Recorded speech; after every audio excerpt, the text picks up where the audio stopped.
Today we're going to continue working with percents. Specifically, we're going to look at how to find a percent of a number.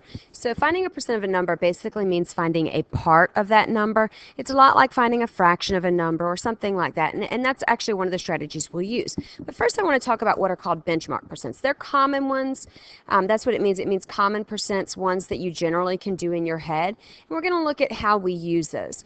So some of the most common ones, I'm going to do this a little bit out of order. Some of the most common ones that we know are, for example, 100%. If you want 100% of something, that means all of it. We do nothing. So, for example, if you want to find 100% of 80, it's just 80.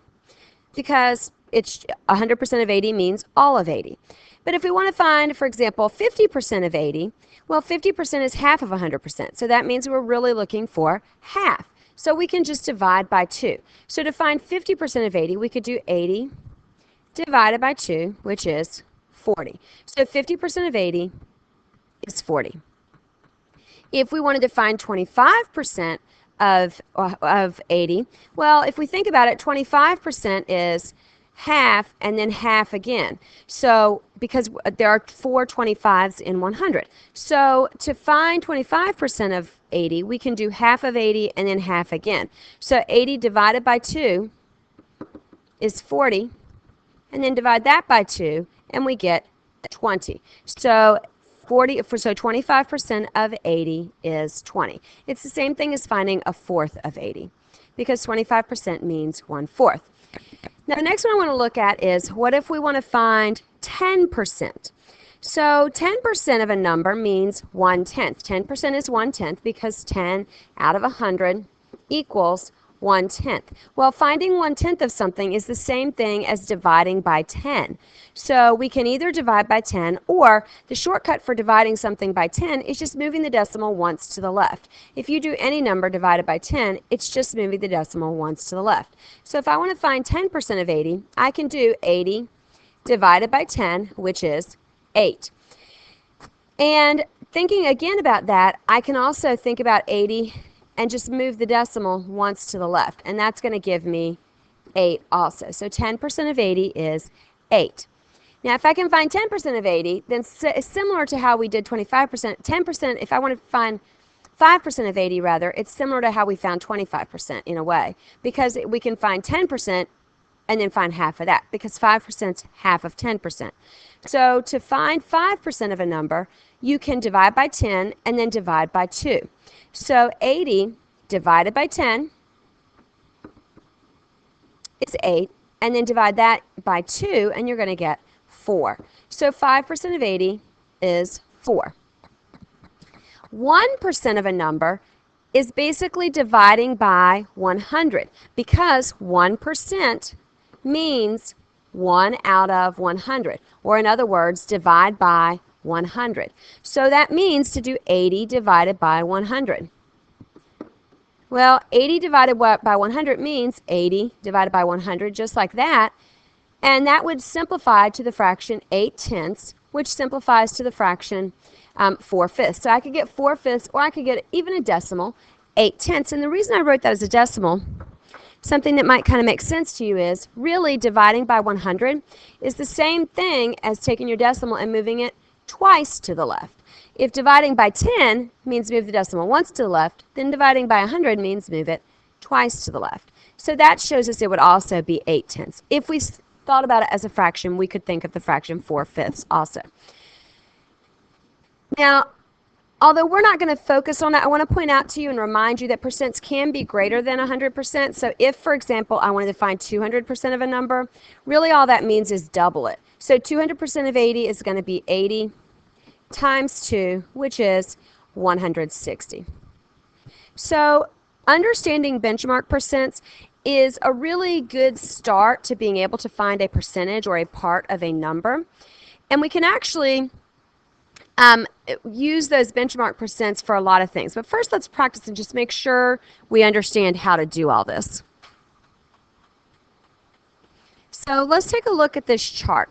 On this chart that we're looking at, we're going to start with we're finding all these different percentages of each of the numbers, of 40, 60, 32, 1,000, and 36, for example. So easily we ought to know that 100% of 40 is 40.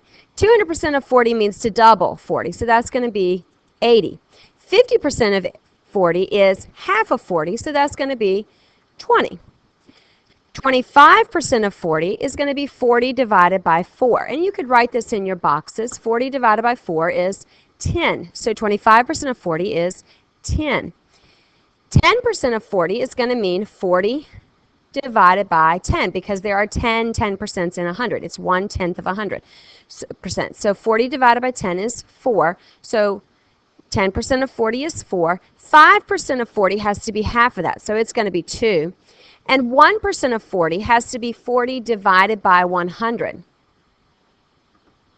which is going to be 0.4, because think about it for a minute. 40 out of 100 equals 4/10. All right, I want you to take a look and see what you can do with the rest of these, and pause while you do it, and then when you're done, hit play and see if you're correct. So now taking a look, you should be able to see what all of the percentages of each of those numbers are. Double check your work. If you have something wrong, go back, take a look at your notes, and see if you can figure out what you did wrong.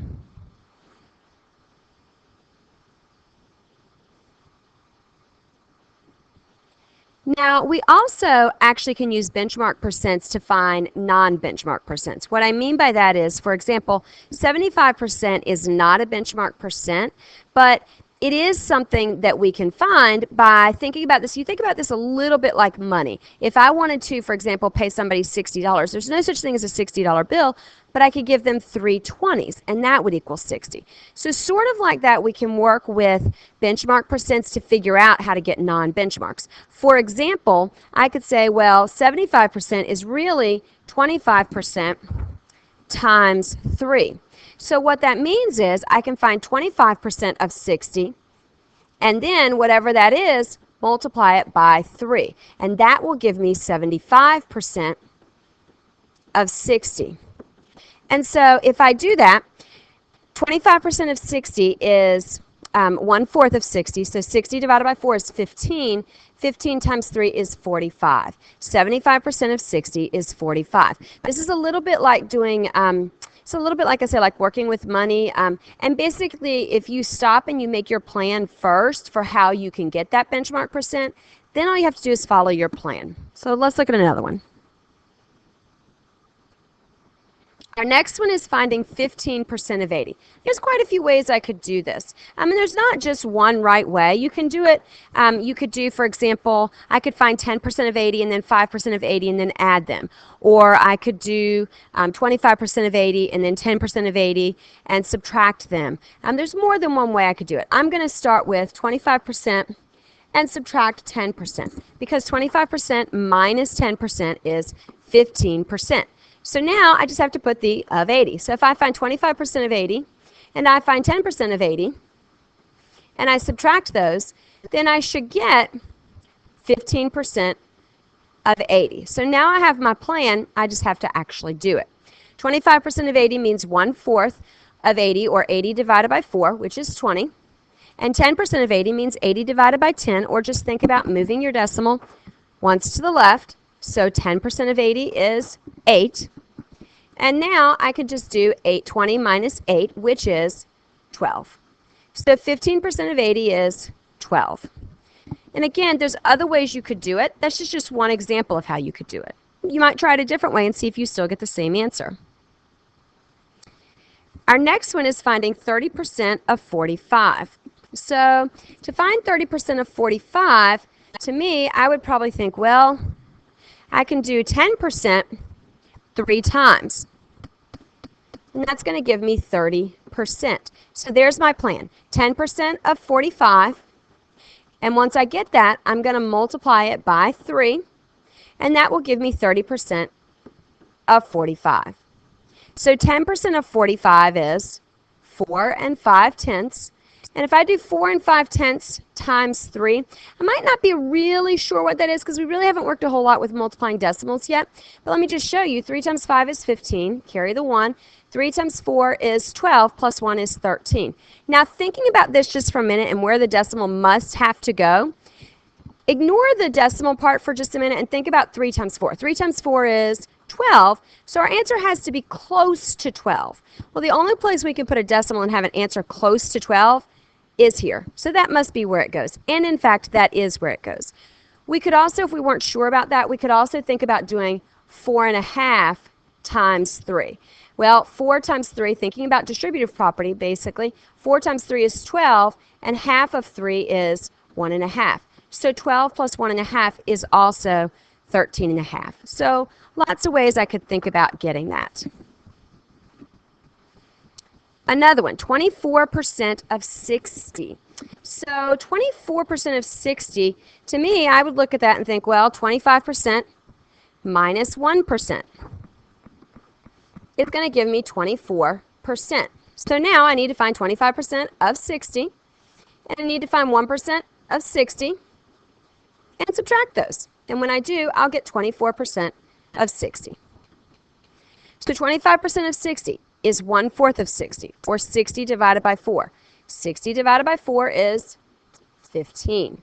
So 15 is 25% of 60. 1% of 60 means 60 divided by 100.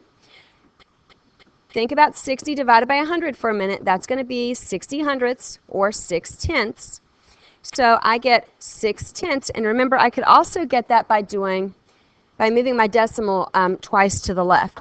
And actually, I lined those up probably not quite right. I should have done it like this, because remember, if we're going to subtract decimals, the decimals have to be lined up. So I need my decimal in the 15 and a 0 there to be able to subtract. So when I do this, 5 becomes 4 to make the 0 a 10.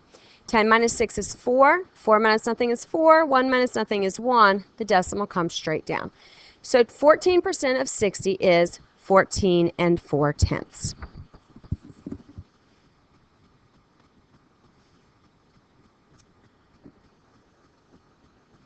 All right, try a few of these on your own. See what you get. These are a little tricky, some of them, but see what you get.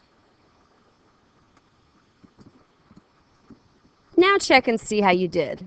These are definitely some pretty challenging problems. So if you got these right, you're definitely on track to do really, really well with finding a percent of a number. Now, benchmark percents are not the only method we could use. We could also use a model. And again, a model is basically thinking of it like a fraction, thinking of your percent like a fraction, and using that to help you. For example, we should know that 75% means 3/4. So if we want to find 3/4 of 32, that means we need to do 32 divided by 4, which is 8. That means each of these pieces has to be 8, and 3 of the 4 pieces, or 75%, would be 8 times 3, which is 24. To get 20% of 30, we could do 1/5 of 30. It's the same as 1/5 of 30, because 20% means 1/5. And if we weren't sure about that, we could say, well, 20 out of 100, if we could divide those both by 20, we're going to get 1/5. So 20% of 30 means 1/5. So the whole thing is 30. If I split it into 5 parts, then each part has to be 6 in order for the whole to be 30. And so 20%, or 1/5, would be 6. And again, that's just one way we could do the problems, using a model. And not all problems are going to work well that way, but some of them are. Another example of this, 40% of 200. Again, I could kind of think about this as 40% is equal to 2/5, which is one of our common percents. It's something we should have memorized. If we weren't sure, we could take the 40 hundredths and simplify it, because we don't really want to draw 100 pieces necessarily. And we're going to get, when we do that, we're going to get 2/5. And so we're really looking for 2/5 of 200. So if our whole is 200, so this whole thing is 200, then when I split it into 5 parts, 200 divided by 5 is 40. Each part has to be 40. And so 2/5 of 200, or 40% of 200, has to be 80. One more, 90% of 50. So 90%, if I took 90% and made it the fraction, 90 out of 100, I'm going to get that that equals 9/10. So I'm going to draw a rectangle that has 10 parts in it. And the whole thing has to be 90. So if the whole thing has to be 90, then each of the 10 parts has to be 9. Or, excuse me, if we're doing 90% of 50 rather, let's go back and look at that again. It's not 90% of 90, it's 90% of 50. So let's look at that again. 90% of 50. The whole thing has to be 50. If the whole thing's 50, then that means each of the 10 pieces has to be worth 5. And 9 out of 10 pieces would be worth 45. So 5, 10, 15, 20, 25, 30, 35, 40, 45. 90% of 50 is 45. So again, using models is a way that we might find a percent of a number. If we look at one more way, method 3, we can use a proportion because remember, really a percent is a type of ratio. It's a ratio that tells us what part out of 100. It's a part to whole ratio, what part out of 100.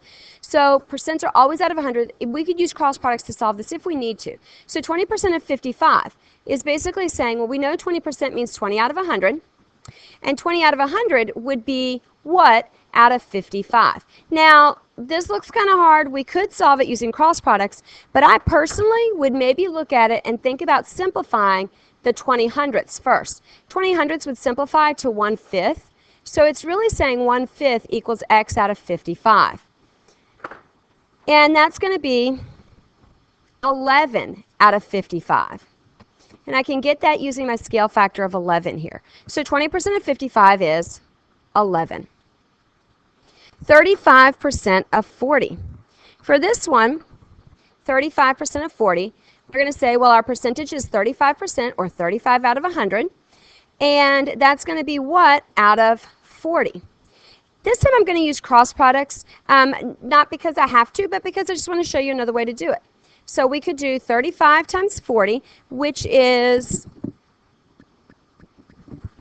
1,400, and then 100 times x. So remember, those two cross products have to be equal. So 1,400 equals 100 times x. So I can do 1,400 divided by 100 to get x, which is 14.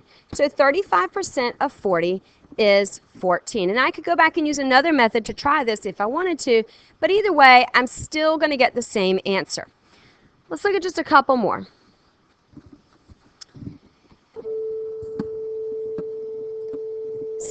So let's say I want to find 5% of 66. That means 5% is 5 out of 100 equals what out of 66? So I'm going to use my cross products, and I'm going to get 66 times 5 is 330, and 100 times x is 100x. So I get 330 equals 100x, and 330 divided by 100 is going to be x. So I'm going to get that x is 3 and 3/10.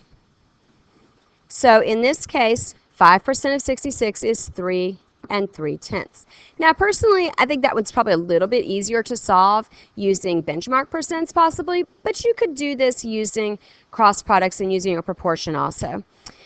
Last but not least, 80% of 45. So 80% of 45, 80% rather, means 80 out of 100. Again, you can think about simplifying that before you start, and if you do that, you're going to get that 80% also equals 4 out of 5. And this problem is going to become a lot easier right here because then I want to know what that is out of 45.